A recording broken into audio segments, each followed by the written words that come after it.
peu importe le niveau de popularité que vous avez toujours quelqu'un qui ne vous connaît pas. N'est-ce pas? Donc, il faut toujours se présenter. Je suis Cléopâtre Ouattara, auteure de plusieurs livres, notamment 7 dans le domaine de l'entrepreneuriat. Je suis formatrice, j'ai mon académie qu'on appelle l'Académie des créateurs d'entreprise, que vous pouvez trouver sur Internet, Académique des créateurs, www.académie des créateurs d'entreprise, pardon.com, que je mets là, j'espère que vous allez voir. Et j'ai mon site Internet où vous pouvez trouver tous mes œuvres, www.wataracleopatre.com, donc wataracleopatre.com, quoi. Je suis référencée par Google Business, donc n'oubliez pas de mettre le www sur tous mes sites parce que c'est lent. Le référencement est parfois très lent. Alors aujourd'hui, je souhaiterais vous parler de l'importance d'être honnête avec son audience. Alors, moi, je ne prétendrai pas avoir des millions d'abonnés, mais je sais que par exemple, que après avoir créé plusieurs pages en tout sur Facebook, 11 qui ont disparu, je sais que j'ai des personnes qui me connaissent, je sais que j'ai du monde qui me connaît. Aujourd'hui, Facebook a restreint mes différentes pages pour des raisons que j'ignore. Il y a un acharnement évident, mais je suis sur TikTok et les gens me retrouvent de plus en plus, je suis contente. Merci pour vos gentils messages auxquels j'ai du mal à répondre parce que le travail, pardonnez-moi, mais vraiment, j'adore vos messages. Maintenant, j'ai mis mes différents réseaux sociaux. Pour ceux qui veulent me donner des messages concrets, allez droit au but, pardonnez, parce que j'en reçois une trentaine par jour. Et c'est hyper épuisant. Donc, quand vous m'écrivez sur mes différents réseaux, notamment TikTok, Facebook, etc., si vous m'écrivez sur mon WhatsApp, allez droit au but. Coucou Cléo, voilà. Je souhaite discuter tel sujet, toi. Comme ça, c'est très rapide parce que j'en reçois tellement beaucoup que ça me rend nerveuse. En plus, je suis beaucoup au téléphone grâce à mon activité. À cause de mes activités ou grâce à mon activité, quoi qu'il en soit. Donc, en fait, aujourd'hui, je souhaiterais parler de cette dame qui a été mise aux arrêts pour avoir escroqué des influenceurs comme elle. Vous savez, nous avons un devoir moral, nous tous, qui avons une petite audience plus ou moins sur les réseaux sociaux, d'honnêteté envers les gens qui nous suivent. Il y a des gens beaucoup plus jeunes que nous, il y a des gens qui n'ont pas la même compréhension que nous, il y a des gens qui sont beaucoup plus influençables. Donc, il y a tout type d'individus qui nous suivent. Et ces personnes qui nous suivent, on mérite qu'on leur dise la vérité, mérite qu'on les protège, parce qu'en réalité, euh, c'est très important. Je veux dire, c'est un devoir moral en réalité. Et à ceux qui me suivent, à ceux qui suivent en fait les influenceurs, il faut comprendre que les gens ne vous montrent pas toujours ce qui paraît. Pendant longtemps, on m'a reproché de trop montrer, de montrer mes difficultés, c'est-à-dire mon parcours professionnel, de montrer mes difficultés. Beaucoup de personnes me le reprochaient, on disaient, Cléo, pourquoi tu expliquais toutes tes difficultés, ton parcours professionnel, notamment lorsque j'emmenais mes enfants en Angleterre et que je me suis retrouvée avec des situations de précarité honte, que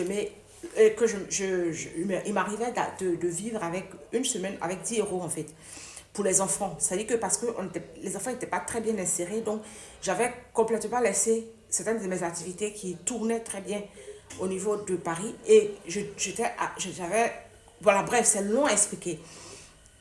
Et donc, j'ai vécu vraiment des difficultés. Quand on parle de difficultés, j'ai vécu des difficultés. Je payais 2 loyers, je payais tout en double. J'ai vécu l'enfer. Toutes mes économies sont passées. Heureusement, il y avait des personnes qui me devaient à Paris. Et à chaque fois, je les appelais pour dire redonnez-moi mon argent parce que là, c'est chaud, je suis actuellement un peu.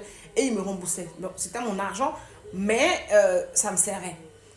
Et ça, c'est des choses que j'expliquais sur les réseaux sociaux. J'expliquais cela sur les réseaux sociaux. Moi, à mes enfants, mais beaucoup plus sur les réseaux sociaux, où j'expliquais mon parcours, mes difficultés, et les choses que j'ai vraiment du mal, mes échecs professionnels, les demandes de financement qui sont refusées. Ou moi, parfois, quand je demande des financements à des entrepreneurs africains qui me demandent d'abord d'être leur copine avant qu'ils me financent.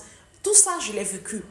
Et parfois, j'expliquais cela avant. Peut-être que je vais revenir là-dessus et réexpliquer aux personnes qui veulent se lancer à quel point c'est difficile pour une femme. Si tu es un peu plaisante, si tu es un peu jolie à voir, tu es foutu. Parce que dans le domaine d'entrepreneuriat, si tu veux demander des fonds, on va toujours te demander d'enlever ton caleçon d'abord.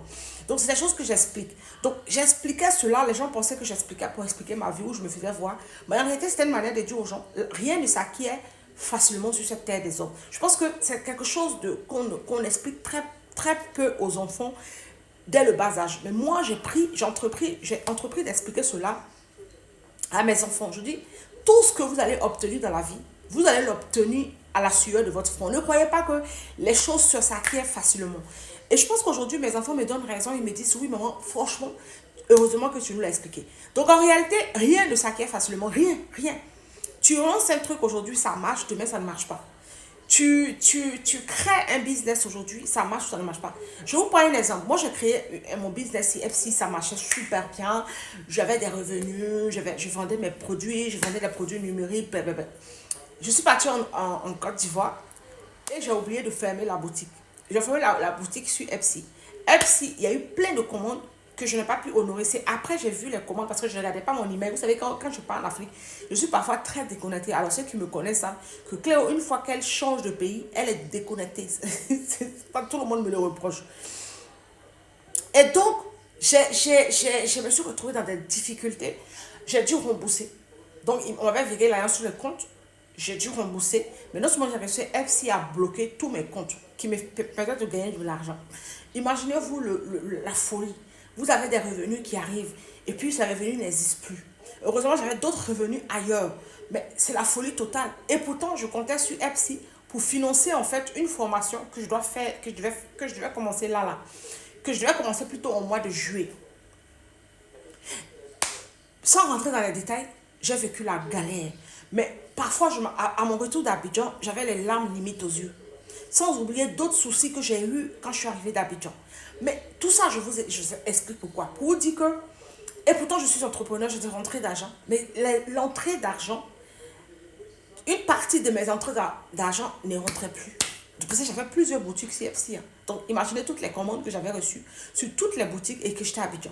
Il y avait au moins 3 boutiques. Et 2 des boutiques fonctionnaient très bien. Et 2 des boutiques ont été bloquées. Plus de revenus. Et j'ai des revenus sur Amazon et autres. Mais bref, comprenez où je veux en venir. J'ai vécu l'enfer. Peut-être que je ferai une vidéo à part pour expliquer ça aux entrepreneurs. J'ai vécu l'enfer. Et j'ai vécu l'enfer parce que je devais financer une formation pour mon centre de formation. Donc, c'était prévu. Mais je vous explique cela pour vous dire, c'est mon parcours entrepreneurial. C'est mon parcours entrepreneurial. J'ai fait une erreur. Au lieu de fermer la boutique, si je ne l'ai pas fermée, je suis partie, j'ai oublié. Et au moment où je veux fermer, je n'arrive plus à fermer parce qu'on me demande un code. Je n'ai pas de code. Bref, tout un enfer que j'ai vécu. Mais ça, c'est des choses que j'explique sur les réseaux sociaux. Pour dire aux gens, rien ne s'acquiert facilement. Rien. Aujourd'hui, tu peux être là, demain, tu peux être en bas. La vie, c'est comme ça. Tu peux demander des financements à des gens qui vont refuser. Tu peux compter sur des personnes et tu es sûr qu'ils vont t'aider. Et ce sont ces personnes-là qui vont te lâcher. C'est le lourd parcours de l'entrepreneuriat. Et ça, il faut expliquer ça à votre audience. Ne faites pas croire à votre audience que tout est rose, tout est beau, la vie est belle, tout va bien, et puis. On voit votre évolution. On voit qu'un jour, vous avez décidé d'aller les enfants en Angleterre. Je parle de mon cas. Et puis, on voit un jour que vous avez décidé de créer un centre de formation. On voit aussi que vous avez, le jour où les gens qui vous suivent voient que vous avez sorti votre premier livre, deuxième livre, troisième livre, quatrième livre. Et vous ne vous êtes plus arrêté. Là, je parle de moi. Les gens voient vos parcours. Les gens savent que vous n'êtes pas une coquille vide. Et c'est comme ça qu'on communique et qu'on montre son expertise et sa capacité sur les réseaux sociaux. Le jour où vous devenez millionnaire, on sait que cette personne est millionnaire parce qu'elle a eu un parcours. Mais vous suivez des personnes qui n'ont aucun parcours. Vous ne savez pas la personne écouter. Ou moi, je parle de... Quand je vais faire mes examens de droit, je fais les photos, je suis en train de faire les examens. J'explique pratiquement tout mon parcours professionnel, entrepreneur, étudiant et autres. Donc, le jour tu vois Cléo dans une position, tu connais le parcours de Cléo. Parce que mon audience a besoin de savoir que rien ne s'acquiert par hasard. Je ne sais pas si vous me suivez un peu. Donc, arrêtez de suivre des personnes qui vous vendent du rêve. Parce qu'en réalité, la vie, comme je le dis à mes enfants, la vie, ce n'est pas un monde de bisounours. Rien ne s'acquiert par hasard. La vidéo a fait 10 minutes presque. Je ne voulais pas qu'on en arrive là. Mais vraiment, c'était important pour moi de vous transmettre cela. Rien ne s'acquiert par hasard. Tout part de là et puis augmente. Et puis, il y a des moments de fluctuation, il y a des moments de choses. Mais quand on se bat, on arrive au sommet. Bisous!